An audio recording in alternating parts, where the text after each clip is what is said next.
بسم اللہ الرحمن الرحیم۔ تین طلاق کے مسئلے پر میرا یہ لیکچر چل رہا ہے تفسیر کے لیکچرز میں، اور سورہ بقرہ کی جو آیات ہیں طلاق مرتان انہی کی تفسیر چل رہی ہے۔ اکٹھی تین طلاقوں کا مسئلہ اس میں ڈیٹیل سے بیان کر رہا ہوں۔ تو وہ دلائل چل رہے تھے جن میں تین طلاقوں کا تین ہونا ثابت ہوتا ہے، اور ان کے دلائل کے جواب میں تفصیل دے چکا ہوں۔ جن میں تین طلاقوں کا جو علماء کہتے ہیں تین ایک ہوتی ہیں، وہ میں جوابات گزر چکے ہیں۔ تو آج میں آپ کے سامنے حدیث نمبر 9 پیش کروں گا، جس سے پتہ چلتا ہے کہ اکٹھی تین طلاقیں تین ہی ہوتی ہیں۔ یہ حدیث نمبر 9 ہے۔ قرآن سے دلائل ہو چکے، اب احادیث صحیحہ سے دلائل چل رہے ہیں، ان میں حدیث نمبر 9۔ عن عبداللہ بن عمر رضی اللہ عنہما، یہ ساری بخاری کی روایات ہیں جو میں آپ کے سامنے ابھی پیش کروں گا حدیث نمبر 9 کے ضمن میں۔ عن عبداللہ بن عمر رضی اللہ عنہما انہ طلق امرأته وہی حائض فذکر عمر لرسول اللہ صلی اللہ علیہ وسلم فتغیظ فیہ رسول اللہ صلی اللہ علیہ وسلم۔ ہمارے اہل حدیث علماء کہتے ہیں کہ اکٹھی تین طلاقیں اس لیے واقع نہیں ہوتی کہ وہ غیر شرعی ہیں، اور غیر شرعی طریقے سے آپ طلاق دیں گے تو واقع نہیں ہوگی، اور پوری بنیاد ہی اسی بیس پر ہے۔ تو یہ جو حدیث ہے جو میں پیش کر رہا ہوں، اس میں ہے کہ عبداللہ بن عمر نے حالت حیض میں طلاق دی۔ آگے حدیث کے الفاظ ہیں کہ وہ غیر شرعی طلاق تھی، غیر شرعی ہونے کے باوجود خود عبداللہ بن عمر نے بھی اس کو کاؤنٹ کیا، نبی کے دور میں بھی اس کو شمار کیا گیا۔ تو یہ جو دعویٰ ہے نا علماء اہل حدیث کا کہ نبی کے دور میں غیر شرعی طلاق کو شمار نہیں کیا جاتا تھا، یہ بالکل غلط دعویٰ ہے۔ بخاری مسلم کے متفق علیہ صحیح احادیث جو بہت ساری سندوں سے مروی ہے، بہت سارے شاگردوں سے مروی عبداللہ بن عمر کے، وہ ان کی نفی کر رہی ہے، اور ان سے واضح طور پر ثابت ہوگا کہ غیر شرعی طلاق بہرحال واقع ہوتی ہے۔ تو چاہے وہ غیر شرعی حیض میں ہو یا اکٹھی ہو، ان پہ کوئی فرق نہیں ہے، دونوں غیر شرعی ہیں۔ عبداللہ بن عمر رضی اللہ عنہما سے روایت ہے انہ طلق امرأتہ، کہ آپ نے اپنی بیوی کو طلاق دی، وہی حائض، حالت حیض میں تھی، فذکر عمر لرسول اللہ صلی اللہ علیہ وسلم، اس بات کا تذکرہ عبداللہ بن عمر کے والد حضرت عمر نے نبی سے کیا، فتغیظ فیہ رسول اللہ صلی اللہ علیہ وسلم، آپ غضبناک ہوئے۔ یہ خوب یہ الفاظ آپ نوٹ کر لیں، غضب کے الفاظ، فتغیظ، آپ صلی اللہ علیہ وسلم غضبناک ہوئے۔ یہ ایک بہت اہم اس میں نکتہ ہے جو انشاءاللہ آگے آپ کے کام آئے گا۔ فتغیظ فیہ رسول اللہ صلی اللہ علیہ وسلم، آپ صلی اللہ علیہ وسلم غضبناک ہوئے، ظاہر ہے اس لیے کہ غیر شرعی تھی۔ ثم قال لیراجعها، آپ نے عبداللہ بن عمر کو حکم دیا کہ انہیں کہو کہ اپنی بیوی سے رجوع کریں۔ وفی روایت عن ابن سیرین، اور ابن سیرین کی روایت میں جو بخاری ہی کے الفاظ ہیں، قلت تحتسب قال فما، ابن سیرین کہتے ہیں میں نے عبداللہ بن عمر سے پوچھا کہ کیا اس طلاق کو کاؤنٹ کیا گیا تھا؟ آپ نے فرمایا فما، تو اور کیا کرتا، میں کاؤنٹ ہی نہ کرتا تو۔ دوسری روایت میں، یہ ساری بخاری کی روایتیں، یونس ابن جبیر فرماتے ہیں قلت تحتسب، کیا اس کو شمار کیا گیا تھا، یا ہم یوں بھی کر سکتے ہیں تحتسب، کیا آپ اس کو شمار کرتے ہیں؟ قال ارأیت، عبداللہ بن عمر نے فرمایا بھلا بتاؤ، ان عجز واستحمق، ایک آدمی صحیح طرح سے طلاق دینے سے عاجز آ گیا اور حماقت کا ارتکاب کر بیٹھا، تو کیسے سوال کر رہے ہو اس سے؟ یعنی سوال کرنے والے پہ تعجب کر رہے ہیں کہ اب اس کو کاؤنٹ بھی نہ کیا جائے، کیسی باتیں کر رہے ہو؟ اور سعید ابن جبیر جو عبداللہ بن عمر کے شاگرد ہیں، ان سے مروی ہے، قال، عبداللہ بن عمر نے فرمایا حسبت علی بتطلیقۃ، اس کو میں نے ایک طلاق شمار کیا تھا کیونکہ ایک ہی دی تھی۔ وفی روایت لمسلم، اور صحیح مسلم کی روایت میں الفاظ ہیں، عن نافع انہ قال، حضرت نافع فرماتے ہیں کہ عبداللہ بن عمر نے فرمایا واحدۃ اعتد بہا یا اعتد بہا، یہ ایک طلاق تھی جس کو میں نے شمار کیا، یا اعتد بہا کیا مطلب ایک طلاق تھی جس کو شمار کیا گیا۔ وفی روایت عن سالم بن عبداللہ، اور سالم بن عبداللہ وہ روایت کرتے ہیں وکان عبداللہ طلقہا تطلیقۃ واحدۃ، کہ عبداللہ بن عمر نے اپنی بیوی کو ایک طلاق دی تھی، فحسبت من طلاقہا، اور اس طلاق کو شمار کیا گیا، کاؤنٹ کیا گیا۔ یہاں واضح الفاظ ہیں کہ اب صرف عبداللہ بن عمر نے نہیں بلکہ نبی کے دور میں اس طلاق کو کاؤنٹ کیا گیا تھا۔ تو یہ جو ہمارے اہل حدیث علماء کہتے ہیں نا کہ نبی کے دور میں طلاق کو کاؤنٹ نہیں کیا جاتا تھا اگر غیر شرعی ہوتی، اور اسی بیس پہ تین کو بھی شمار نہیں کیا جاتا تھا، یہ الفاظ واضح طور پہ نفی کر رہے ہیں اس کی کہ نبی کے دور میں کاؤنٹ کیا گیا تھا اس کو۔ وراجعها عبداللہ، اور عبداللہ بن عمر نے ایک طلاق کے بعد پھر رجوع بھی کیا، کما امرہ رسول اللہ صلی اللہ علیہ وسلم، جیسے کہ آپ صلی اللہ علیہ وسلم نے عبداللہ بن عمر کو حکم دیا تھا۔ تو عجیب بات ہے، ہمارے اہل حدیث علماء کہتے ہیں عبداللہ بن عمر کا اپنا اجتہاد تھا جس سے انہوں نے رجوع کیا تھا، حالانکہ نہ رجوع پر کوئی دلیل ہے ہمارے پاس اور نہ ان کے اس کے اجتہاد پر کوئی دلیل ہے۔ یہ کیسے ممکن ہے کہ آج کے دور میں ایک پان گٹکا کھانے والا تو طلاق کے مسائل میں اپنا اجتہاد نہیں کرتا، وہ مفتیوں سے پوچھتا ہے، اور سید الانبیاء محمد صلی اللہ علیہ وسلم صحابہ کے درمیان موجود ہوں اور عبداللہ بن عمر اس طلاق کو نبی کے دور میں کاؤنٹ کر رہے ہوں اپنے اجتہاد سے، نبی سے پوچھے بغیر، اور جبکہ وہ ایک غلطی کر بھی چکے ہیں، غیر شرعی طلاق دے بھی چکے ہیں، تو کیا وہ ایک دفعہ غلطی کر کے دوبارہ اس سے بڑی غلطی کریں گے کہ اس طلاق کو کاؤنٹ بھی کریں گے نبی سے پوچھے بغیر؟ اس وقت تو ان کو احساس ہو جانا چاہیے تھا نا کہ میں نے ایک غیر شرعی طلاق دی ہے، اس میں نبی سے میں نے نہیں پوچھا، اور اب میں اس کو کاؤنٹ کروں نبی سے پوچھے بغیر، اس سے بھی بڑی غلطی کر لوں، تو یہ پاسبل نہیں ہے۔ یہ ہم فرض کر لیتے ہیں کہ عبداللہ بن عمر نے خود اس کو کاؤنٹ کیا تھا، لیکن حدیث کے الفاظ ہیں کہ خود بھی کاؤنٹ کیا تھا، جو میں سندیں پیش کر رہا ہوں، اور یہاں پر یہ حسیبت لہت تطلیقۃ، کہ یہ طلاق ان کے لیے کاؤنٹ کی گئی تھی، کی گئی کا مطلب اس دور میں اس کو کاؤنٹ کیا گیا تھا، تو پتہ چلتا ہے کہ صرف یہ اکیلے آپ کا عمل نہیں تھا، بلکہ اس دور میں اس کو باقاعدہ شمار کیا گیا تھا، صحابہ نے اس کو ایک طلاق سمجھا تھا، نبی نے اس کو ایک طلاق شمار کیا گیا، کہ یہاں اس موقع پر یہی مطلب ہوگا۔ وفی روایت لابن سیرین، اور ابن سیرین کی ایک دوسری روایت میں ہے افا حسبت علیہ، کہ کیا یہ طلاق ان پر شمار کی گئی تھی؟ قال فما، عبداللہ بن عمر فرماتے ہیں کہ فما تو اور کیا، تو یہاں بھی مطلب کیا ہے افا حسبت علیہ، اگر یہ ابن سیرین یہ پوچھتے نا کہ اے عبداللہ بن عمر کیا آپ نے کاؤنٹ کیا تھا، تو الفاظ ہوتے افا حسبت علیہ کیا آپ نے اس طلاق کو اپنے خلاف کاؤنٹ کیا تھا، یہ پوچھتے۔ یہاں الفاظ ہیں افا حسبت علیہ،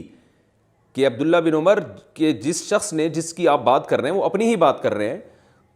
جب طلاق دی گئی تھی تو حالت حیض میں دی گئی اس طلاق کو طلاق دینے والے پر کاؤنٹ کیا گیا تھا، تو آپ نے فرمایا فما تو اور کیا ہو گیا، کاؤنٹ نہیں کیا تو اور کیا کیا جاتا۔ وفی روایت عن یونس بن جبیر، اور یونس ابن جبیر کی روایت میں قال ابن عمر ما یمنعہ ارأیت ان عجز واستحمق، ان سے جب ابن عمر سے پوچھا گیا کہ اس طلاق کو شمار کیا گیا تھا، تو ابن عمر نے فرمایا کہ بتاؤ ایک آدمی صحیح طرح سے طلاق دینے سے عاجز آ گیا اور حماقت کا ارتکاب کر گیا، تو اب اسے طلاق کو کاؤنٹ کرنے سے کون سی چیز رکاوٹ بن رہی ہے؟ اور ابن سیرین کی دوسری روایت میں ہے ما لی لا اعتد بها، مجھے کیا ہو گیا کہ میں اس کو شمار نہیں کرتا۔ ہمارے اہل حدیث علماء کہتے ہیں کہ نبی کے دور میں 3 طلاقیں ایک سمجھی جاتی تھیں، اور اس لیے سمجھی جاتی تھیں کہ غیر شرعی ہیں، شریعت کے مطابق طلاق نہیں دی۔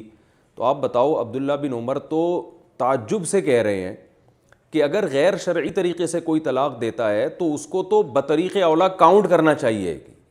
کیونکہ اس نے تو غلط کام کیے، غلط کام کرنے والے کو تھوڑی رخصتیں دی جاتی ہیں، غلط کام کرنے والے کے لیے تو احکام اور سخت ہوتے ہیں، تو اس طرح تو لوگ غلط کرتے رہیں گے، طلاقیں دیتے رہیں گے، تو وہ اس لیے عبداللہ بن عمر فرماتے ہیں مجھے کیا ہو گیا کہ میں اس کو شمار نہیں کرتا۔ ایک جگہ فرما رہے ہیں کہ بھلا بتاؤ ایک آدمی غلط طریقے سے طلاق دے رہا ہے پھر شمار بھی نہ کرے،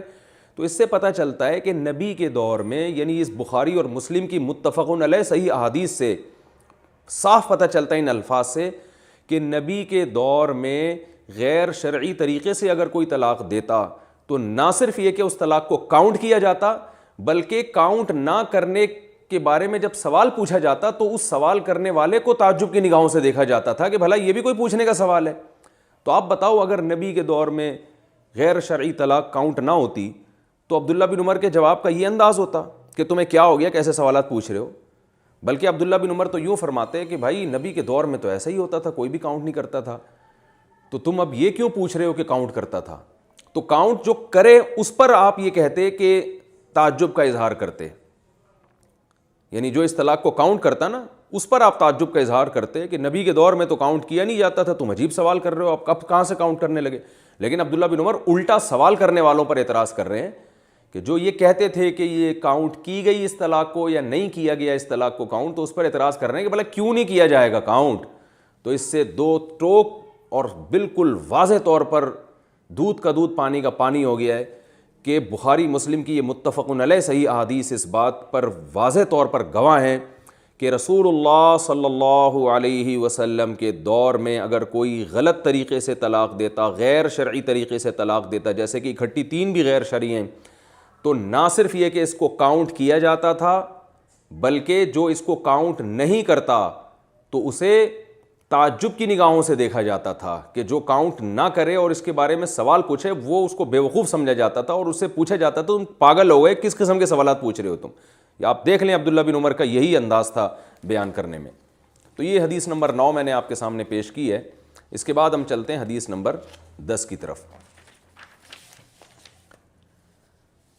عن محمود بن لبید قال اخبر رسول اللہ صلی اللہ علیہ وسلم عن رجل طلق امرأته 3 تطلیقات جميعا فقام غضبانا ثم قال أيلعب بكتاب الله وأنا بين أظهركم حتى قام رجل وقال يا رسول الله ألا أقتله. سنن نسائی حدیث نمبر 3401. محمود بن لبید کہتے ہیں کہ نبی صلی اللہ علیہ وسلم کو کسی نے خبر دی کہ ایک شخص ہے جس نے اپنی زوجہ کو اکٹھی 3 طلاقیں دے دی ہیں.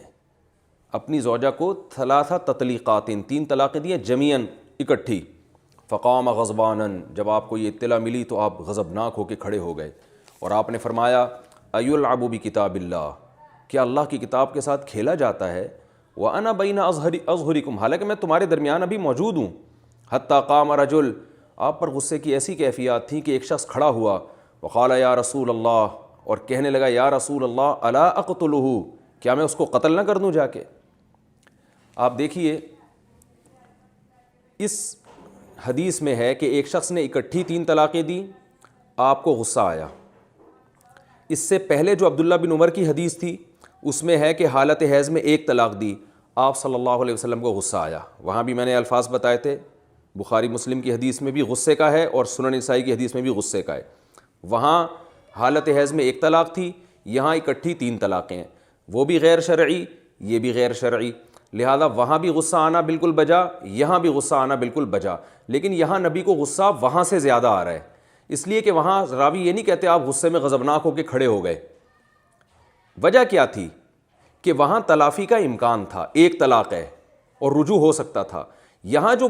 صحابی سے غلطی ہوئی ہے اس کی تلافی نہیں ہو سکتی. لہذا آپ صلی اللہ علیہ وسلم صرف غصہ نہیں ہوا، آپ کو غصہ نہیں آیا آپ صلی اللہ علیہ وسلم کو، بلکہ آپ غصے میں غضبناک ہو کر کھڑے ہو گئے. وہاں یہ ذکر نہیں ہے کہ کسی نے یہ کہا کہ اتنا نبی کو غصہ آیا کہ ایک صحابی نے پوچھا کہ یا رسول اللہ جس نے طلاق دی میں گردن اڑا دوں، ایسا بھی کچھ نہیں ہے. یہاں آ رہا ہے کہ اتنا غضبناک ہوئے نبی صلی اللہ علیہ وسلم کہ مجلس میں موجود صحابی نے عرض کیا یا رسول اللہ آپ مجھے اجازت دیں میں اس کو قتل کر دوں. یعنی اتنا بڑا جرم کیا اس نے. تو اس سے صاف پتہ چلتا ہے کہ اکٹھی 3 طلاقیں دینا یہ زیادہ بڑا جرم ہے حالت حیض میں 1 طلاق دینے سے. تو لیکن یہاں اس کا کوئی تذکرہ نہیں ہے کہ نبی نے ان کو رجوع کا حکم دیا. دیکھیے عبداللہ بن عمر نے 1 طلاق دی تھی نا، اور وہ کم درجے کا گناہ تھا حالت حیض میں 1 طلاق دینا، جیسے کہ میں نے دلائل سے ثابت کیا ابھی. تو وہاں جتنی تاکید سے نبی نے رجوع کا حکم دیا، یہاں اس سے زیادہ تاکید سے آپ صلی اللہ علیہ وسلم کو حکم دینا چاہیے تھا. لیکن یہاں کیوں حکم نہیں دیا جا رہا؟ اس لیے کہ معاملہ کیا ہو گیا ہے، ختم. ورنہ ادھر غضب آ رہا ہے اور آپ غضبناک ہو کے حکم دے رہے ہیں غلط طریقے سے طلاق دیا، رجوع کرو. یعنی اس طلاق سے نکاح مت توڑو بلکہ شرعی طریقے سے طلاق دے کے نکاح توڑو. کیونکہ اگر حضرت عبداللہ بن عمر وہاں رجوع نہ کرتے تو 1 طلاق کے بعد جب 3 مینسز گزرتے تو نکاح ختم ہو جاتا. لیکن آپ فرما رہے ہیں نہیں غلط طریقے سے دیے، اس سے رجوع کرو، دوبارہ پھر آگے تمہیں الگ سے طلاق دینی پڑے گی. تو یہاں پر آپ صلی اللہ علیہ وسلم رجوع کا حکم نہیں دے رہے، کیونکہ وہاں گناہ ہوا ہے اس کی تلافی ممکن ہے، یہاں جو گناہ ہوا ہے اس کی تلافی ممکن نہیں ہے. یا ہمارے اہل حدیث حضرات یہ کہتے ہیں کہ بھئی ہو سکتا ہے نبی نے رجوع کا حکم دیا ہو، یا جو ہے وہ اس راوی نے ذکر نہ کیا ہو اس کا. دیکھیں ایک بات خوب سمجھیں، بسا اوقات ایسا ہوتا ہے راوی کسی واقعے کے تمام پہلوؤں کا تذکرہ نہیں کرتے،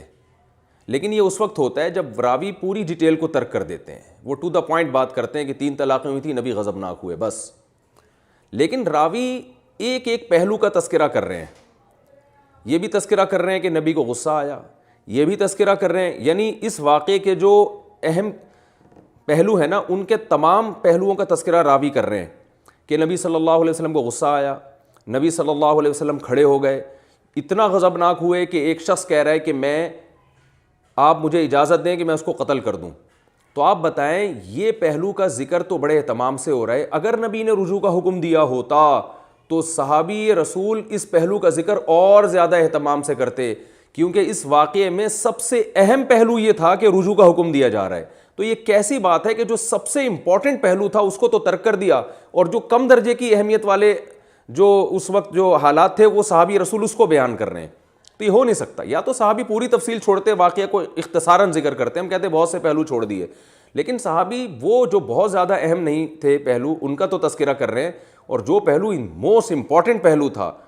کیونکہ یہ تو اگر نبی نے رجوع کا حکم دیا ہوتا کہ 3 ایک ہوئی ہیں, تو یہ تو انتہائی اہم پہلو تھا, صحابی اس کو کیسے نظر انداز کر سکتے ہیں. اس سے صاف پتہ چلتا ہے کہ عبداللہ بن عمر والی حدیث میں صحابی اس امپورٹنٹ پہلو کو بیان کر رہے ہیں کہ نبی نے رجوع کا حکم دیا. یہاں چونکہ رجوع کا حکم ہی نہیں دیا, اس لیے صحابی اس کو بیان کر ہی نہیں رہے ہیں. تو یہ حدیث بہت واضح دلیل ہے اس بات کی کہ 3 طلاقوں کے بعد رجوع کا حکم نہیں ہے, ورنہ 3 طلاقیں ناجائز ہیں. جیسے حالت حیض میں طلاق ناجائز ہے, تو وہاں جب نبی صلی اللہ علیہ وسلم رجوع کا حکم دے سکتے ہیں, تو یہاں آپ صلی اللہ علیہ وسلم نے حکم کیوں نہیں دیا؟ اور اگر دیا تو صحابی نے انتہائی اس اہم ترین پہلو کو لوگوں کے سامنے بیان کیوں نہیں کیا؟ ممکن ہے ہمارے اہل حدیث بھائی یہ دلیل میں جواب دیں کہ نبی کے دور میں اکٹھی 3 طلاقوں کو ایک سمجھنا اتنا معروف تھا کہ نبی صلی اللہ علیہ وسلم نے اس لیے حکم نہیں دیا کہ وہ تو صحابی کو پہلے سے پتہ ہوگا کہ 3 ایک ہوتی ہیں. چلیں یہ فرض کر لیتے ہیں, تو آپ خود یہ کہتے ہیں کہ 3 ایک اس لیے ہوتی ہیں کہ وہ غیر شرعی ہیں. تو سوال یہ پیدا ہوتا ہے کہ جب غیر شرعی طلاق صحابی سمجھتے تھے واقع نہیں ہوتی, تو پھر عبداللہ بن عمر کے کیس میں بھی تو یہی تھا, انہوں نے بھی غیر شرعی طلاق دی, تو نبی بھی رجوع کا حکم نہ دیتے ان کو, کیونکہ نبی یہ سمجھتے کہ وہاں بھی طلاق واقع ہوئی نہیں ہے سرے سے, سب کو پتہ ہے کہ غیر شرعی واقع نہیں ہوتی, وہاں تو حکم دے رہے ہیں. اس سے صاف پتہ چلتا ہے وہاں کاؤنٹ کی جا رہی ہے, یہاں حکم نہیں دے رہے. اس سے صاف پتہ چلتا ہے کہ یہاں بھی کاؤنٹ کی جا رہی ہے. وہاں چونکہ ایک تھی اس لیے رجوع کے بعد رہنے کا حق حاصل تھا, یہاں 3 ہیں, یہاں رجوع کا کوئی فائدہ نہیں ہے. تو یہ بہت واضح دلیل ہے اس بات کی کہ آپ صلی اللہ علیہ وسلم 3 طلاقوں کے بعد رجوع کا حق نہیں سمجھتے تھے. اور ایک کامن سینس کی بات ہے, اگر صحابی رسول نے 3 طلاقیں دی اور وہ کلعدم تھی, ان کی کوئی حیثیت ہی نہیں تھی, تو پھر آپ صلی اللہ علیہ وسلم کا اتنا غضبناک ہونا, غصے سے غضبناک ہو کے کھڑے ہو جانا, اور صحابی کا آپ کے غضب کو دیکھ کے اجازت مانگنا کہ مجھے حکم دے میں ان کا سر قلم کر دوں, تو یہ سب باتوں کا کوئی مطلب نہیں بنتا. یہ تو سب غضبناک اس لیے ہو رہے ہیں کہ ایک شخص نے اپنے ہنستے بستے گھر کو اپنے غضب سے مغلوب ہو کر 3 الفاظ کے ذریعے بالکل اجاڑ دیا ہے. کیونکہ اگر یہ 3 الفاظ سے کوئی اثر ہی نہیں نکلنا تھا, پھر اتنا غصہ نہیں بنتا. دیکھیں ایک آدمی آج اکٹھی 3 طلاقیں دے کے آتا ہے, بتاتا ہے مفتی صاحب کو, خود بھی رو رہا ہوتا ہے اور ایسے اپنی کہانی سناتا ہے کہ مفتی کو بھی رونا آ جاتا ہے. تو رونا آنا یا غصہ آنا, یہ جو جذباتی کیفیات بنتی ہیں, یہ اسی صورت میں بنتی ہیں کہ جب ان طلاق کے جو اثرات ہیں وہ مرتب ہو رہے ہوں, اس کا نتیجہ نکل رہا ہو, اس سے گھر اجڑ رہا ہو. اگر اس سے گھر اجڑتا ہی نہیں ہے تو محض ایک تھپڑ لگایا جاتا ہے, ابے بھائی تو کیا 3 دے رہا ہے, تو ہوتا ہوگی تو پھر بھی ایک ہی, تو 3 دو 1000 دو, کوئی فرق ہی نہیں پڑتا. تو پھر اتنا غصہ نہیں آتا انسان کو ایسی باتوں پہ. تو غصہ آنا نبی کا اس کی علامت ہے کہ بھائی تو اپنا بیڑا غرق کر کے آ گیا ہے, تو ایک اچھا بھلا گھر اجاڑ کر آ گیا اپنے غصے کی وجہ سے. تو اس طرح سے طلاق دیتا جس طرح قرآن نے بیان کی ہے, سوچ سمجھ کے. پھر ہم یہ سمجھتے کہ بھائی تو نے ایک سوچ سمجھ کے ایک فیصلہ کیا ہے, اگر گھر یعنی بیوی کو طلاق بھی دی ہے تو سوچ سمجھ کے دی ہے, جذباتی پن سے متاثر ہو کے نہیں دی ہے. تو یہ سب غصے کی حدیث اس بات کی علامت ہے. اگر ذرا سا بھی انسان شعور رکھتا ہو تو یہ اس بات کی علامت ہے کہ اس کا گھر اجڑ گیا تھا ان صحابی رسول کا, اور وہ جذبات میں آ کے انہوں نے اپنا نقصان کر دیا تھا. اسی وجہ سے آپ صلی اللہ علیہ وسلم کو غصہ آیا کہ بھئی اس طرح سے طلاقیں دینا شروع کرو گے تو گھر اجڑنا شروع ہوں گے, اور آپ اسی وجہ سے امت پہ رحم کی وجہ سے آپ غضبناک ہو کے کھڑے ہوئے کہ یہ میرے ہوتے ہوئے یہ کیا ہو رہا ہے معاشرے میں. تو اس لیے اس حدیث کی روشنی میں ہم اہل حدیث علماء کی خدمت میں یہ گزارش کرتے ہیں کہ جب آپ کے پاس کوئی 3 طلاقیں دے کے آیا کرے, آپ بھی غضبناک ہوا کریں. اور غضب آپ کو اسی صورت میں آئے گا کہ جب آپ یہ سمجھیں گے کہ اس نے اپنا گھر برباد کر دیا ہے. اگر آپ یہ سمجھیں گے کہ 3 ایک ہوتی ہیں تو غصہ پھر کا کوئی تک بنتا نہیں ہے, نہ آپ کو آئے گا, مصنوعی غصہ مسلط کرنا پڑے گا. تو میں عرض کرتا ہوں آپ سے کہ یہ حدیث جس کو آپ بھی صحیح مانتے ہیں, بہت واضح حدیث ہے اس بارے میں کہ 3 طلاقیں واقع ہو گئی تھیں نبی کے دور میں ایک مجلس کی, جس کی بیس پہ آپ صلی اللہ علیہ وسلم غضبناک بھی ہو رہے ہیں اور غصے میں کھڑے بھی ہو رہے ہیں, اور صحابی رسول آپ کے غصے کو دیکھ کر پرمیشن مانگ رہے ہیں کہ آپ مجھے اجازت دیں میں اس کا گردن اڑا دوں. تو یہ تمام باتیں اس بات کی علامت ہیں کہ اکٹھی 3 طلاقیں بہرحال واقع ہو جاتی ہیں. حدیث نمبر 11, عن ابی ہریرہ رضی اللہ عنہ قال قال رسول اللہ صلی اللہ علیہ وسلم ثلاث جدہن جد وہزلہن جد النکاح والطلاق والرجعہ قال ابو عیسیٰ والعمل على هذا عند اہل العلم من اصحاب النبی صلی اللہ علیہ وسلم وغیرہم. ترمذی حدیث نمبر 1184. یہ بھی صحیح حدیث ہے جامع ترمذی کی. حضرت ابو ہریرہ رضی اللہ عنہ فرماتے ہیں کہ رسول اللہ صلی اللہ علیہ وسلم نے فرمایا 3 چیزیں ایسی ہیں جن میں حقیقت بھی حقیقت اور مذاق بھی حقیقت. اس میں ایک نکاح ہے، طلاق ہے اور رجوع ہے. یعنی کوئی نکاح کرتا ہے مذاق میں تو بھی ہو جائے گا، طلاق دیتا ہے مذاق میں تو بھی ہو جائے گا، بیوی سے رجوع کرے مذاق میں تو بھی ہو جائے گا. ابو عیسیٰ جو امام ترمذی کی کنیت ہے وہ فرماتے ہیں کہ اسی پر صحابہ کرام کا بھی عمل رہا ہے اور ان کے علاوہ جو فقہاء محدثین ہیں سب کا اسی پر عمل ہے کہ طلاق میں کہ جو الفاظ ہیں ان میں مذاق بھی حقیقت ہے. اس حدیث سے صاف پتہ چلتا ہے، دیکھیں جد کا مطلب ہے سنجیدگی سے کوئی کام کرنا، اور ہزل کا مطلب ہے کہ آپ الفاظ کا ارادہ کرتے ہو لیکن آپ کی نیت یہ نہیں ہے کہ ان الفاظ سے آپ طلاق کو واقع کرو. یعنی آپ کا ارادہ یہ ہے کہ بھئی میں یہ الفاظ تو اپنی زبان سے ادا کر رہا ہوں لیکن یہ میں ویسے ہی کر رہا ہوں، میرا ارادہ نہیں ہے. اس سے صاف پتہ چلتا ہے کہ طلاق کے بارے میں شریعت نے الفاظ پر حکم کا مدار رکھا ہے، ورڈنگ کو دیکھا ہے، ورڈنگ کو لغو نہیں قرار دیا. تو اگر آپ یہ کہتے ہیں کہ اکٹھی 3 طلاقیں ایک ہوتی ہیں تو آپ اس حدیث کی بھی مخالفت کر رہے ہیں، اس لیے کہ پہلے لفظ کو تو آپ معتبر مان رہے ہیں، باقی 2 الفاظ کو آپ کالعدم قرار دے رہے ہیں. جبکہ اس حدیث سے پتہ چلتا ہے کہ طلاق کے الفاظ میں کالعدم نہیں ہو سکتے، جب زبان سے نکلیں گے تو وہ اثر کریں گے. تو یہ حدیث بھی اس بات کی واضح دلیل ہے کہ طلاق میں الفاظ ہی اصل ہیں، آپ کی نیت کو نہیں دیکھا جائے گا اور آپ کے ارادے کو نہیں دیکھا جائے گا بلکہ الفاظ ہی پر حکم کا مدار ہوگا. تو یہ بھی حدیث اس بات کی واضح علامت ہے کہ آپ اگر بقیہ 2 طلاقوں کو کالعدم قرار دیتے ہیں تو وہ کالعدم قرار دینا یہ اس کی علامت ہے، آپ نے ان کو ہزل قرار دے دیا ہے. ہزل کا مطلب یہی ہے کہ اس کو آپ مؤثر نہیں مان رہے. تو یہ اس حدیث کے ظاہر کی بھی خلاف ہو جائے گا. اس حدیث سے بھی پتہ چلتا ہے کہ کسی نے 3 دفعہ الفاظ دہرائے تو ان طلاقوں کو 3 ہی سمجھا جائے گا.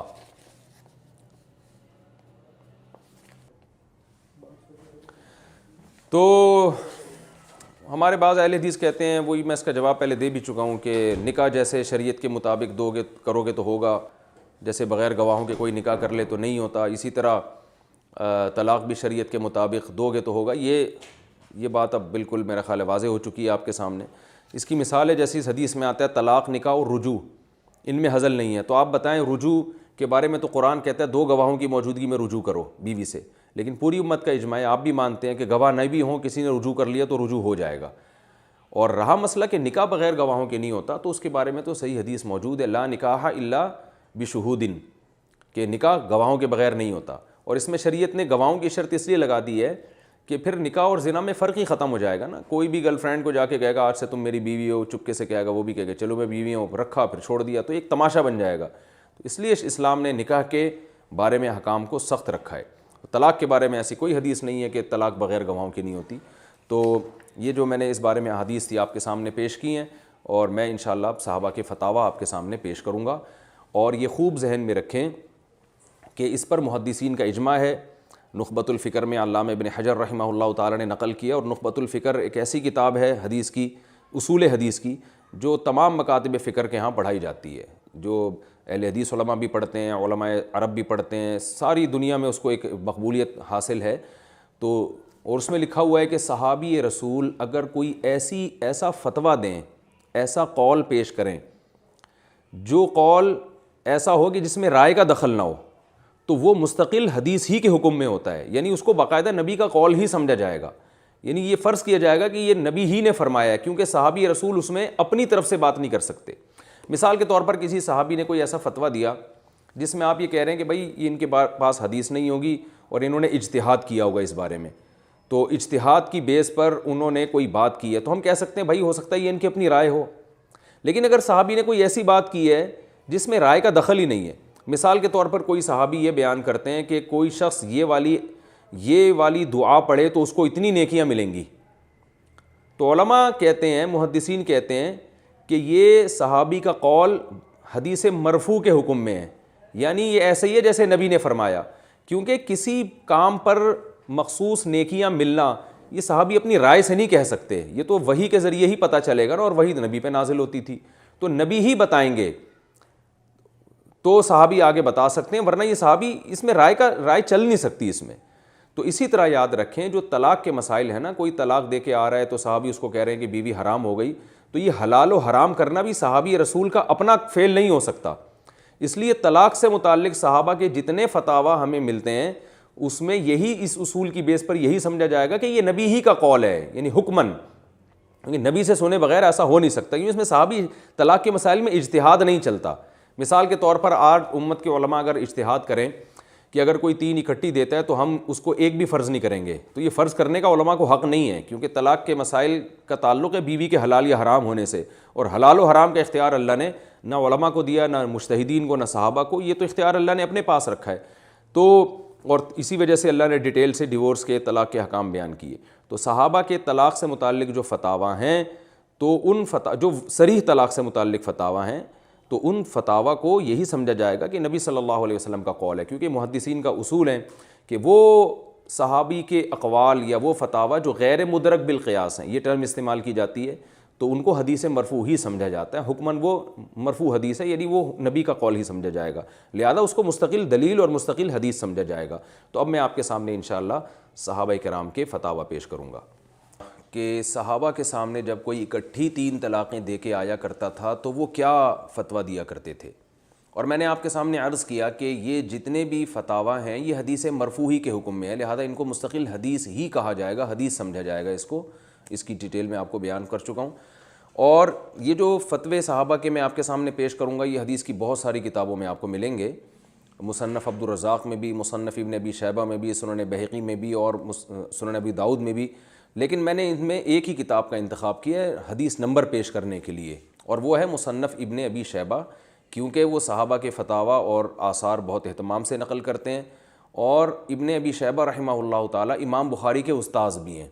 تو اپنی کتاب میں وہ ان فتاویٰ کا تذکرہ کرتے ہیں، تو میں اس لیے بہت ساری کتابوں میں سے صرف ایک کتاب کا ریفرنس کے طور پہ حوالہ دوں گا۔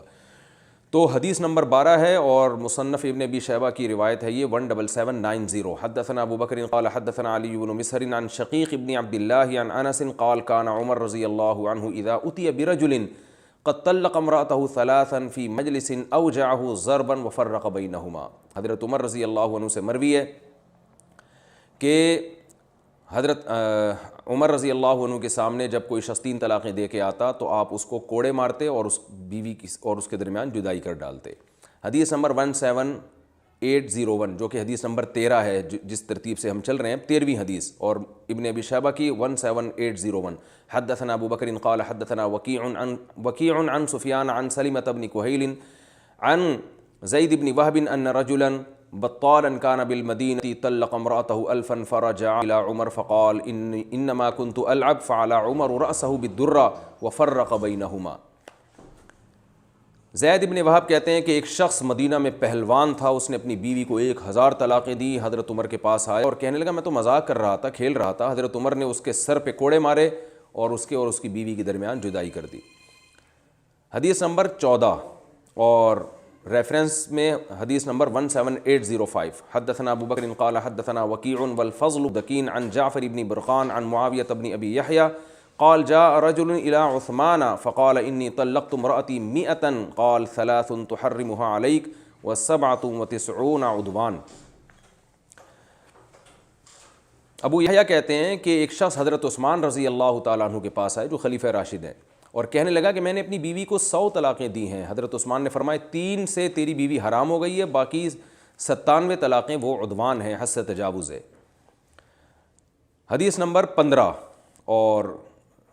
حوالے کے طور پر 17810، حدثنا ابو بکر قال حدثنا ابن فضیل عن الاعمش عن حبیب عن رجل من اہل مکہ قال جاء رجل الى علی فقال انی طلقت امرأتی 1000 قال 3 تحرمها علیک۔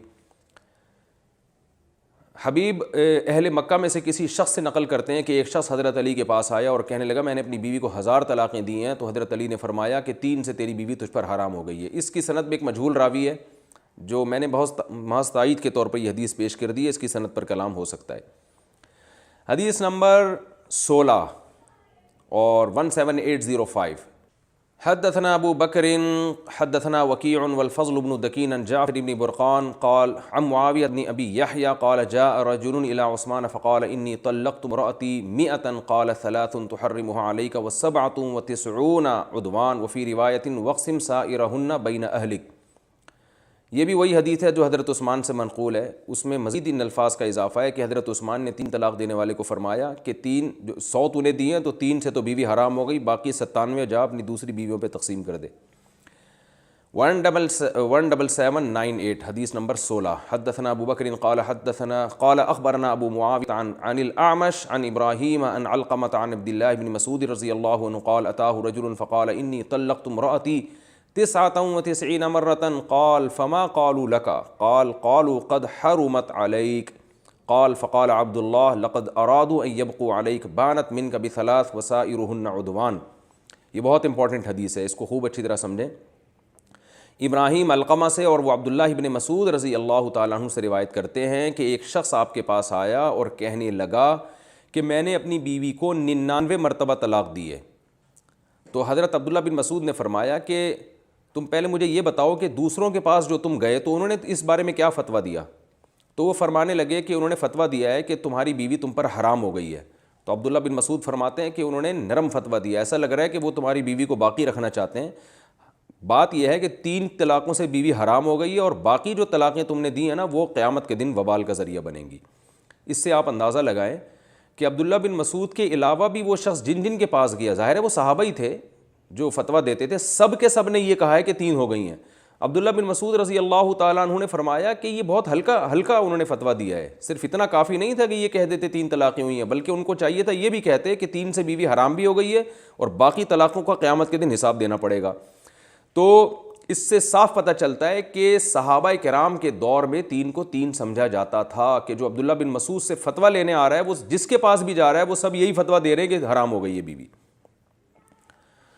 آگے حدیث نمبر 17 اور ریفرنس کے طور پر 17799 حدثنا ابو بکر قال حدثنا حفص عن الاعمش عن ابراہیم عن علقمۃ عن عبد اللہ انه سئل عن رجل طلق امرأته 100 تطلیقة قال حرمتها 93 عدوان۔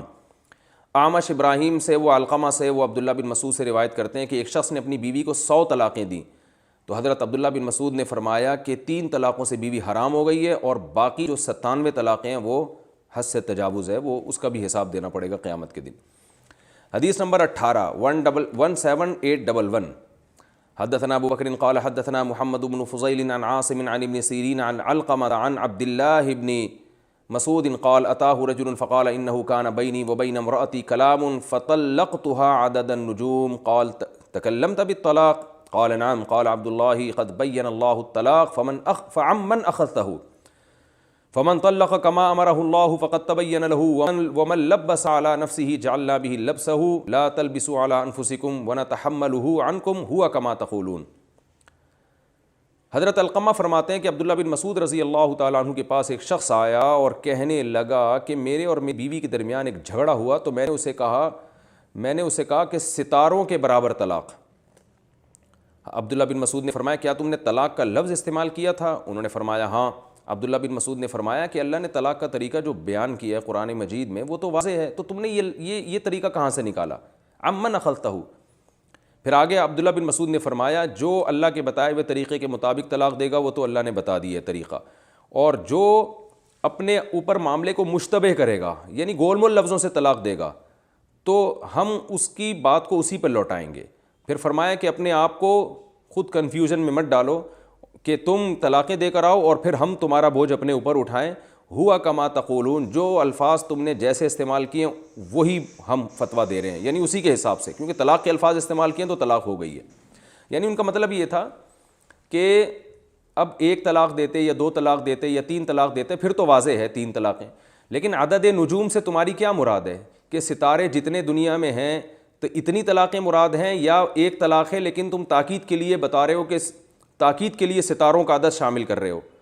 تو اب یہ تم نے معاملہ مشتبہ کر دیا ہے۔ تو اب تمہاری دل کی نیت کیا تھی ہم نہیں جانتے، ہم تمہارے ظاہری الفاظ کو دیکھیں گے، اور ظاہری الفاظ یہی ہیں کہ ستارے تو 3 سے زیادہ ہوتے ہیں لہذا طلاقیں بھی ہو گئی ہیں۔ حدیث نمبر 19 اور ریفرنس کے طور پہ 17792 حدثنا ابو بکر قال حدثنا اسباط بن قال اخبرنا اسباط بن محمد عن اشعث عن نافع قال قال ابن عمر من طلق امرأته ثلاثا فقد عصى ربه وبانت منه امرأته. نافع بیان کرتے ہیں عبداللہ بن عمر سے، عبداللہ بن عمر رضی اللہ تعالیٰ عنہ فرماتے ہیں کہ جس نے اپنی بیوی کو 3 طلاقیں دیں تو اس نے اپنے رب کی نافرمانی کی اور اس کی بیوی کا نکاح اس سے ٹوٹ گیا. حدیث نمبر 20 اور ریفرنس میں 17807 حدثنا ابو بکر قال حدثنا محمد بن بشر عن ابی معشر قال حدثنا سعید المقبری قال جاء رجل الى عبد الله بن عمر وانا عنده فقال يا ابا عبد الرحمن انه طلق امراته 100 مرة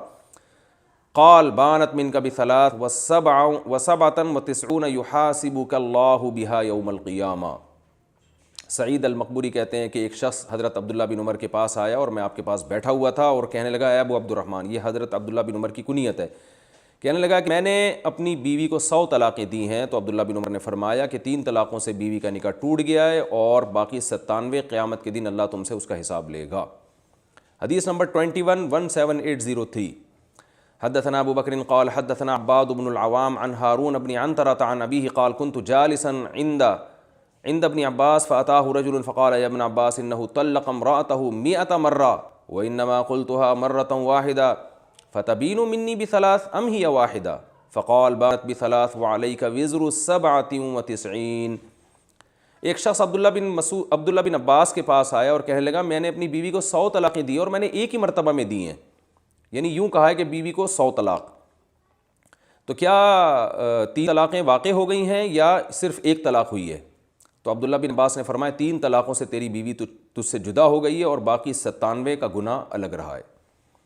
حدیث نمبر 22 17789 حدثنا ابو بکر قال حدثنا ابن نمیر عن اعمش عن مالک بن الحارث عن ابن عباس اتاه رجل فقال ان عمي طلق امرأته 3 فقال ان عمك عصى الله فانده فلم يجعل له مخرجا. مالک ابن الحارث کہتے ہیں عبداللہ بن عباس رضی اللہ عنہ کے پاس ایک شخص آیا، کہنے لگا میرے چچا نے اپنی بیوی کو 3 طلاقیں دی ہیں. آپ نے فرمایا تیرے چچا نے اللہ کی نافرمانی کی ہے اور اللہ نے اب اس کو نادم بنا دیا ہے اور اب اس کے لیے مصیبت سے نکلنے کا راستہ نہیں رکھا. حدیث نمبر 23 17804 حدثنا ابو بکر قال حدثنا وکیع عن سفیان قال حدثنی عمرو بن مرہ عن سعید بن جبیر قال جاء رجل الى ابن عباس قال انی طلقت امرأتی 1100 قال بانت منك بثلاث وسائرهن وزر اتخذت آیات اللہ ہزوا. سعید بن جبیر فرماتے ہیں کہ ایک شخص عبداللہ بن عباس کے پاس آیا اور کہنے لگا میں نے اپنی بیوی کو 1100 طلاقیں دی ہیں. تو عبداللہ بن عباس نے فرمایا 3 طلاقوں سے بیوی جدا ہو گئی، نکاح ٹوٹ گیا اور باقی طلاقیں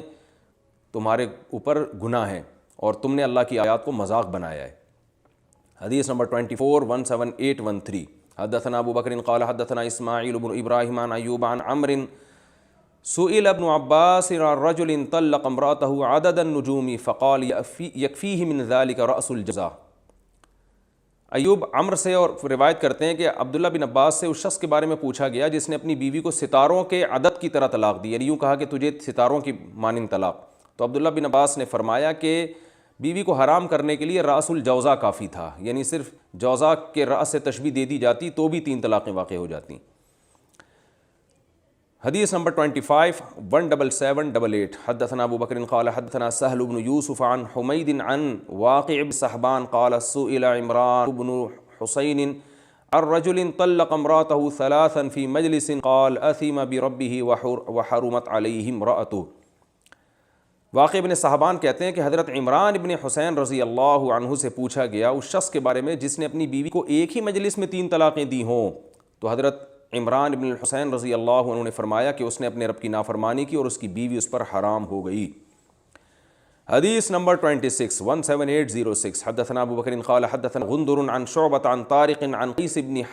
قیس بن ابی حازم انه سمعه يحدث عن المغیرة بن شعبة انه سئل عن رجل طلق امرأته 100 فقال 3 تحرمها عليه و97 فضل. حضرت مغیرہ ابن شعبہ رضی اللہ عنہ سے روایت ہے کہ ان سے ایک شخص نے پوچھا کہ ایک آدمی نے اپنی بیوی کو 100 طلاقیں دی ہیں، تو آپ نے فرمایا 3 طلاقوں سے بیوی حرام ہو گئی اور باقی 97 وہ اضافی ہیں. تو یہ 25 حدیثیں میں نے آپ کے سامنے پیش کی ہیں، قرآن کی 2 آیتیں اور 25 حدیثیں. ان تمام سے پتہ چلتا ہے کہ اکٹھی 3 طلاقیں 3 ہی ہوتی ہیں. جنہوں نے 1000 یا 1100 طلاقیں دی وہ 1100 مہینوں میں تھوڑی دی ہوں گی ڈیوائڈ کر کے, یا 100 طلاقیں 100 مہینے میں تھوڑی دی ہیں, وہ تو ظاہر اکٹھی دی ہیں, اور بعض میں تو وضاحت آ رہی ہے. تو میں اہل حدیث علماء سے ہاتھ جوڑ کے کہتا ہوں کہ اللہ کا واسطہ آپ اتنی جرت کے ساتھ ایک حرام کو حلال مت کریں, آپ ان دلائل پہ غور کریں. اور میں جناب ڈاکٹر ذاکر نائک, جن کا میں بہت زیادہ احترام کرتا ہوں اور جن کی میں بہت زیادہ قدر کرتا ہوں, آپ بھی علی اعلان یہ مسئلہ بیان کیا ہے اور یہ بتایا ہے کہ ایک مجلس کی 3 طلاقیں ایک ہوتی ہیں. مجھے نہیں معلوم جناب ڈاکٹر ذاکر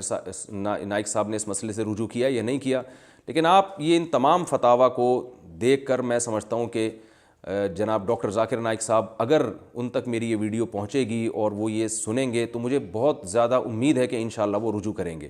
اور اس مسئلے میں ان سے ایک بہت بڑی مسٹیک ہوئی ہے, کیونکہ اہل حدیث علماء سے بھی لوگ فتویٰ لیتے ہیں اور یہ فتویٰ لیا جاتا ہے, جناب ڈاکٹر ذاکر نائک صاحب کا بھی حوالہ دیا جاتا ہے کہ اتنے بڑے اسکالر ہیں. تو اس سے معلوم ہوتا ہے کہ ان اسکالر سے اس بارے میں بہت بڑی غلطی ہوئی ہے, مسٹیک ہوئی ہے, اور ان سب کو شاید دھوکہ ہوا ہے علامہ ابن تیمیہ رحمہ اللہ سے. جو میں نے ان ایپیسوڈز کو جب میں ریکارڈ کروا رہا تھا اس کے شروع میں نے یہ بات کی تھی کہ ان سے خطا ہوئی ہے, تو اسی خطا کو سب فالو کرتے آ رہے ہیں. آخر میں ایک بات کہہ کے اپنی اس پورے یعنی تقریر کو ختم کروں گا. ہمارے اہل حدیث علماء یہ بھی کہتے ہیں کہ یہ مسئلہ اجماعی نہیں ہے بلکہ اختلافی ہے. ٹھیک ہے, جمہور کا مسلک یہی ہے کہ 3 طلاقیں 3 ہوتی ہیں, لیکن بعض حضرات اس کے بھی قائل ہیں کہ 3 طلاقیں ایک ہوتی ہیں, تو اجماعی مسئلہ نہیں ہے. بات اصل میں یہ ہے کہ یہ اجماعی مسئلہ ہے, اس میں اختلاف رائے کی گنجائش نہیں ہے. علماء اہل حدیث یہ ثابت کرنے کے لیے کہ یہ اجماعی مسئلہ نہیں ہے, سب سے پہلے امام طحاوی رحمہ اللہ تعالیٰ کا حوالہ دیتے ہیں, بلکہ اس سے بھی پہلے بعض صحابہ اور تابعین سے نقل کرتے ہیں. تو میں نے وہ آپ کے سامنے روایتیں پیش کر دی ہیں کہ جن تابعین اور صحابہ سے وہ نقل کرتے ہیں ان کی کیا حیثیت ہے, یہ ڈیٹیل میں گزر چکی ہے. تو کوئی ایک صحابی بھی نہیں ہے, ایک تابعی بھی نہیں ہے جس سے واضح طور پر یہ منقول ہو کہ انہوں نے رخصتی کے بعد ایک مجلس کی 3 طلاقوں کو ایک کہا ہو. تو اس بارے میں جو ڈیٹیل سے میں بیان کر چکا ہوں اور بباغ دہل یہ دعویٰ کرتا ہوں کہ کوئی ایک روایت مجھے اس بارے میں دکھا دے یا علماء کے سامنے پیش کر دے, تو ایسا کچھ بھی نہیں ہے. دوسرا, ہمارے اہل حدیث علماء حوالہ دیتے ہیں امام طحاوی حنفی رحمہ اللہ تعالیٰ کا, جو 3 صدی ہجری کے عالم تھے. انہوں نے اپنی کتاب میں مشکل شرح معانی الآثار میں لکھا ہے کہ فقد ذہب قوم, بعض لوگ اس طرف گئے ہیں کہ 3 طلاقیں ایک ہوتی ہیں. پھر آگے امام طحاوی نے اس کے جواب دیے. تو ہمارے اہل حدیث علماء امام طحاوی کا حوالہ دیتے ہیں کہ دیکھو امام طحاوی کے دور میں بھی یہ مسئلہ اختلافی تھا, تو انہوں نے بھی اس کو اختلافی مانا ہے. تو بات یہ ہے کہ امام طحاوی کے دور میں روافظ اور شیعہ اس کے قائل تھے کہ 3 ایک ہوتی ہیں. تو امام طحاوی کی مراد اس سے بعض سے شیعہ لوگ ہیں, اہل سنت نہیں ہیں. اور اگر فرض کر لیں اہل سنت بھی مراد ہیں, تو امام طحاوی کے دور میں اگر اس مسئلے میں اختلاف ہے تو یہ امام طحاوی کے دور کا اختلاف کہلائے گا. اس مسئلے میں جمہور اس کے قائل تھے اس دور میں, کیونکہ امام طحاوی نے جو 3 طلاق کی بحث کی ہے نا شرح معانی الآثار میں, اسی کے آخر میں یہ ثابت کیا کہ یہ مسئلہ اجماعی ہے, یعنی صحابہ تابعین کا اس میں اجماع ہے. آپ امام طحاوی کی کتاب میں آخر میں دیکھ سکتے ہیں. میں وقت کیونکہ ایپیسوڈ بہت زیادہ ہو گئے اس لیے میں یعنی اسی حوالے پر اکتفا کر رہا ہوں, ورنہ میں آپ کو مشکل الآثار شرح معانی الآثار آپ کے سامنے رکھ کے دکھاتا, کوئی بھی اس میں مطالعہ کر سکتا ہے. امام طحاوی نے 3 طلاق کی بحث کے آخر میں یہ لکھا ہے کہ یہ مسئلہ صحابہ اور تابعین میں اجماعی ہے. تو اس کا مطلب صحابہ تابعین میں جب ایک مسئلے میں اجماع ہو گیا تو بات کا اختلاف پھر معتبر نہیں ہوتا, اور اجماع دلیل قطعی ہوتا ہے, اس کی مخالفت جائز نہیں ہوتی. بعض ہمارے اہل حدیث علماء یہ بھی کہتے ہیں کہ علامہ نووی رحمہ اللہ, ابن حجر نے رحمہ اللہ جیسے محدثین نے بھی اس کو جمہور کا مسلک قرار دیا ہے کہ بھئی جمہور کے نزدیک 3 ہوتی ہیں. تو اس سے پتہ چلتا ہے مسئلہ اختلافی ہے. تو میں عرض کر رہا ہوں یہ جمہور بعد میں جمہور کا مسلک بنا ہے, صحابہ تابعین میں اس میں اجماع تھا. ابن حجر نے یہ کہیں نہیں لکھا کہ صحابہ تابعین میں یہ اجماعی مسئلہ یہ جمہور کا مسلک یہ تھا. تو بعد میں تو سبھی, میں بھی کہہ رہا ہوں آج جمہور کا مسلک یہ کہ 3 ہوتی ہیں, بعض لوگ کہتے ہیں 3 ایک ہوتی ہیں. تو آج کے جمہور کا اعتبار نہیں ہے, صحابہ کے دور میں یہ اجماعی مسئلہ تھا, اور صحابہ تابعین میں جب کسی مسئلے میں اجماع ہو جائے تو پوری امت کا اتفاق ہے کہ پھر اس مسئلے میں اختلاف رائے کی گنجائش نہیں ہے. بعض علماء دیوبند کے حوالے سے بھی کہتے ہیں کہ مفتی کفایت اللہ رحمہ اللہ نے بھی اعتراف کیا ہے کہ یہ مسئلہ صحابہ کے دور میں تابعین میں اختلافی رہا ہے. بعض اسلاف اس کے قائل تھے کہ 3 ایک ہوتی ہیں, اور انہوں نے حضرت اکرمہ کے حوالے سے پیش کیا ہے کہ حضرت اکرمہ سے بھی منقول ہے. تو یاد رکھیں مفتی کفایت اللہ صاحب رحمہ اللہ تعالیٰ سے بھی اس میں تسامح ہوا ہے, غلطی ہوئی ہے. انہوں نے ابن تیمیہ اور ابن قیم کی شخصیت سے متاثر ہو کر یہ کہہ دیا کہ بعض اسلاف سے ہی منقول ہے، لیکن جب ہم اسلاف میں گئے ہیں، ان کی روایات میں چھان پھٹک کی ہے تو ہمیں ایک بھی نہیں ملتی۔ تو اس سے پتہ چلتا ہے کہ مفتی کفایت اللہ جو علماء دیوبند میں ایک مشہور عالم گزرے ہیں، تو ان سے بھی اس مسئلے میں خطا ہوئی ہے، اور انہوں نے اس کو اجتہادی غلطی سے اس کو یہ کہہ دیا کہ جمہور کا مسلک ہے، ورنہ یہ مسئلہ اجماعی ہے، اور اس کے اجماعی ہونے پر بہت سارے دلائل ہیں۔ ایک تو یہ کہ کوئی ثابت کرے کسی صحابی یا تابعی سے، واضح بالکل بے غبار کے تین کو انہوں نے رخصتی کے بعد تین کو ایک کہا ہو، اور بہت سے علماء نے یہ دعویٰ کیا ببانگ دہل کہ یہ مسئلہ بالکل اجماعی ہے۔ علامہ ابن العربی رحمہ اللہ تعالی جو کتاب الناسخ والمنسوخ جن کی مشہور تفسیر کی کتاب ہے، اور مشہور مفسر ہیں ابن العربی المالکی، اور علماء کے ہاں ان کو بڑی قدر کی نگاہوں سے دیکھا جاتا ہے، وہ اپنی تحریر میں فرماتے ہیں۔ تو علامہ ابن العربی رحمہ اللہ تعالیٰ اپنی کتاب الناسخ والمنسوخ میں نقل کرتے ہیں، اور علامہ ابن قیم نے آپ کا یہ قول تہذیب السنن میں بھی ذکر کیا ہے، اور سعودی عرب کے ایک بہت بڑے مفسر گزرے ہیں محمد امین الشنقیطی، ان کی کتاب اضواء البیان جو تفسیر ہے اس میں بھی ان کا یہ قول نقل ہے۔ ابن العربی فرماتے ہیں کہ اللہ تعالیٰ کا ارشاد ہے الطلاق مرتان، اس آیت کی تفسیر میں فرماتے ہیں ظل قوم فی آخر الزمان فقال ان الطلاق فی الثلاث فی کلمۃ واحدۃ لا یلزم، فرماتے ہیں آخر زمانے میں کچھ لوگ گمراہ ہو جائیں گے اور وہ یہ کہیں گے کہ ایک ہی دفعہ میں کسی نے تین طلاقیں دیں تو وہ واقع نہیں ہوتی، وجعلوہ واحدۃ، اور اس کو وہ ایک قرار دیں گے، ونسبوہ الی السلف الاول، اور اسلاف کی طرف اس قول کو منسوب کریں گے، فحکوا عن علی والزبیر وعبد الرحمن بن عوف وابن مسعود وابن عباس وعزوہ الی الحجاج بن ارطاط الضعیف المنزلۃ والمغموز المرتبہ ورووا فی ذلک حدیثا لیس لہ اصل۔ ابن العربی فرماتے ہیں کہ آخر زمانے میں کچھ لوگ گمراہ ہو جائیں گے اور کہیں گے ایک ہی دفعہ میں تین طلاقیں دے دیں تو ایک ہوتی ہیں، اور اس کو اسلاف کی طرف منسوب بھی کریں گے، اور حضرت علی، زبیر، عبد الرحمن ابن عوف اور ابن مسعود اور ابن عباس کا قول اس کو قرار دیں گے، اور حجاج ابن ارطاط جیسے ضعیف لوگوں کی طرف بھی اس کو منسوب کریں گے، اور اس بارے میں ایسی حدیثیں بیان کریں گے جن کی سرے سے کوئی اصل موجود ہی نہیں ہے۔ پھر آگے فرماتے ہیں کہ وما نسبوہ الی الصحابۃ کذب بہت لا اصل لہ، صحابہ کی طرف جو یہ منسوب کر رہے ہیں کہ وہ تین کو ایک کہتے تھے، یہ جھوٹ ہے جس کی کوئی حقیقت نہیں ہے، نہ قرآن میں نہ ان صحابہ سے کسی سے یہ روایت مروی ہے، ولا روایت لہ عن احد۔ آگے فرماتے ہیں واما حدیث الحجاج ابن ارطاط فغیر مقبول فی الملہ ولا عند احد من الائمہ۔ تو ابن العربی نے اتنی شدید انداز میں رد کیا ہے، تو آپ جب یہ کہتے ہیں کہ بعض علماء نے یہ کہا ہے کہ یہ جمہور کا مسلک ہے، تو آپ ان علماء کا قول نقل کیوں نہیں کرتے جو یہ کہتے ہیں کہ اجماعی مسئلہ ہے؟ یہ جنہوں نے کہا جمہور کا مسلک ہے، انہوں نے کیوں کہا وہ میں نے آپ کو بتا دیا کہ ان کے دور میں یہ جمہور کا مسلک تھا، پہلے یہ اجماعی مسئلہ رہا ہے، اور اگر فرض کر لیں وہ اس کو جمہور کا سمجھ رہے ہیں تو ان کی دلیل کیا ہے؟ جن علماء نے، جن اسلاف نے اختلاف کیا وہ ان سے صحیح سند سے کوئی روایت پیش کیوں نہیں کرتے؟ تو جو علماء ببانگ دہل یہ اعلان کر رہے ہیں نا کہ یہ اجماعی مسئلہ ہے اور اس میں اختلاف رائے کی گنجائش ہی نہیں ہے، ان کی دلیل بہت مضبوط ہے، جیسے ابن العربی کا میں نے آپ کے سامنے پیش کیا۔ اب میں علامہ ابن تیمیہ اور ابن قیم کے جو شاگرد ہیں ابن رجب حنبلی، ان کا قول آپ کے سامنے پڑھ کے سناتا ہوں۔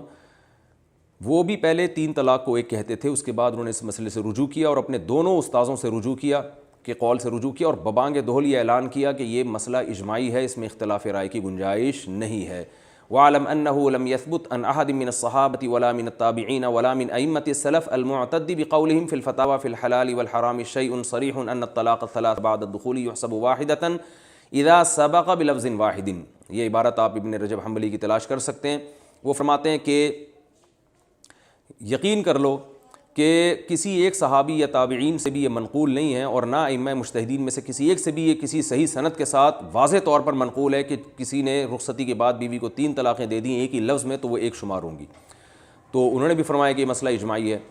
اور یہ آپ مجھے اس کتاب کا حوالہ میں بھول گیا ہوں، تو یہ جو میں نے عربی الفاظ پڑھے ہیں نا، علماء ان عربی الفاظ کو بڑے آرام سے انٹرنیٹ پہ سرچ کر کے ان کی اصل کتاب سے یہ حوالہ نکال سکتے ہیں۔ تو میں نے پوری عربی عبارت اسی لیے پڑھی آپ کے سامنے کہ کتاب کا حوالہ، یعنی کتاب مجھے ابھی یاد نہیں ہے کہ کس کتاب میں کس یعنی صفحہ نمبر مجھے اس وقت یاد نہیں ہے، اور میں نے کہیں لکھا تھا میں بھول گیا، تو مجھے زبانی عبارت چونکہ ان کی یاد تھی تو میں نے اس لیے زبانی عبارت آپ کو پڑھ کے سنا دی ہے، تو اس زبانی عبارت سے آپ اس کو سرچ کر سکتے ہیں۔ صاحب ہدایہ نے جب تین طلاق کا مسئلہ بیان کیا تو انہوں نے فرمایا کہ دیکھیں شریعت کا اصول ہے کہ جس مسئلے میں اختلاف رائے ہو فقہا کا، تو اس میں اگر جج یعنی قاضی کسی ایک مسئلے پر فیصلہ کر دے ایک رائے پر، تو پھر جج کی رائے کا احترام شریعت میں کیا جائے گا اور اس پر عمل کیا جائے گا۔ لیکن 3 طلاق کے مسئلے میں بہت سے علماء نے اس کی تصریح کی ہے کہ اگر عدالت یعنی کورٹ بھی یہ فیصلہ کر دیتی ہے کہ کسی نے 3 طلاقیں دی ہوں تو کورٹ اس کو ایک قرار دے گی، تو وہ کورٹ کا فیصلہ بھی کالعدم ہوگا، اس لیے کہ اس میں اختلاف رائے کی گنجائش نہیں ہے۔ قرآن و سنت نے اس کو اتنی وضاحت سے بیان کیا۔ تو یہ علامہ ابن حمام جو بڑے محقق گزرے ہیں، انہوں نے بھی اس بات کی تصریح کی ہے، فتح القدیر جو ہدایہ کی ان کی شرح ہے، کہ اگر کوئی شخص 3 طلاقیں دے کے عدالت جاتا ہے اور عدالت اس کو یہ فیصلہ سنا دیتی ہے کہ ایک ہوگی، تو یہاں عدالت کا فیصلہ بھی کالعدم ہوگا۔ اور اس کی وجہ یہ بیان کی جاتی ہے لِأَنَّهُ لَيْسَ فِيهِ اختلاف بل فِيهِ خلاف، اس لیے کہ اس مسئلے میں اختلاف رائے نہیں ہے بلکہ حق کی مخالفت ہے۔ تو ہم الزام نہیں لگاتے اپنے اہل حدیث علماء پر کہ انہوں نے جان کر حق کی مخالفت کی ہے، ان کی نیت پہ کوئی شبہ نہیں کر سکتا، لیکن اتنی بات ان دلائل سے اور صحابہ کے فتاوی اور قرآن و حدیث سے بہرحال واضح ہو جاتی ہے کہ ہمارے اہل حدیث بھائیوں سے، اہل حدیث علماء سے 3 طلاق کے مسئلے میں معمولی غلطی نہیں ہوئی، بہت بڑی غلطی ہوئی ہے۔ تو انسان خطا کا پتلا ہے، غلطی ہر ایک سے ہو سکتی ہے۔ میں سمجھتا ہوں ان دلائل کے بعد رجوع کر لینا چاہیے۔ اور آخر میں ایک بات یہ بھی کہ بعض حضرات کہتے ہیں کہ اس میں عورت کا نقصان ہے اکٹھی 3 طلاقوں کو واقع کرنے میں۔ میں مانتا ہوں بعض دفعہ عورت کا نقصان ہے، لیکن بعض دفعہ عورت کا فائدہ بھی ہوتا ہے، کیونکہ اللہ نے نکاح ختم کرنے کا اختیار عورت کو دیا ہے۔ میرے پاس ایسے کیسز بھی آئے ہیں کہ خاتون نے مجھے فون کیا اور کہا کہ میرے شوہر نے اکٹھی 3 طلاقیں دی ہیں، وہ کہیں سے فتویٰ لے آیا ہے اور فتوے میں ہے کہ 1 طلاق ہوئی ہے، تو آپ کی کیا رائے ہے؟ میں نے کہا بالکل غلط فتویٰ ہے، اس کی کوئی حیثیت نہیں ہے، آپ اپنے شوہر پر حرام ہو گئی ہیں۔ کہنے لگی الحمدللہ، میں اس آدمی سے جان چھڑانا چاہتی تھی، اس نے میرا جینا حرام کیا ہوا تھا، اللہ کا کتنا فضل ہو گیا کہ اللہ نے اس کے غصے کی وجہ سے مجھے اس سے نجات دے دی ہے۔ تو اس طرح کی عورتیں بھی ہیں۔ تو اگر آپ 3 کو 1 کہتے ہو تو اس میں ان عورتوں کا بھی نقصان ہوگا جو جذباتی مردوں کے جو ہے نا طلاق کا جنہوں نے جذباتی مردوں نے ان کے لیے طلاق کے لفظ کو کھیل بنایا ہوا ہے۔ تو اس اب دیکھنا یہ نہیں ہے کہ نقصان کس کا ہے فائدہ کس کا ہے، دیکھنا یہ ہے کہ اللہ اس کے رسول کا حکم کیا ہے۔ حکم واضح ہے اور اس میں 2 رائے نہیں ہو سکتی۔ اللہ تعالی ہم سب کو سمجھنے کی، عمل کی توفیق عطا فرمائے۔ وما علینا الا البلاغ۔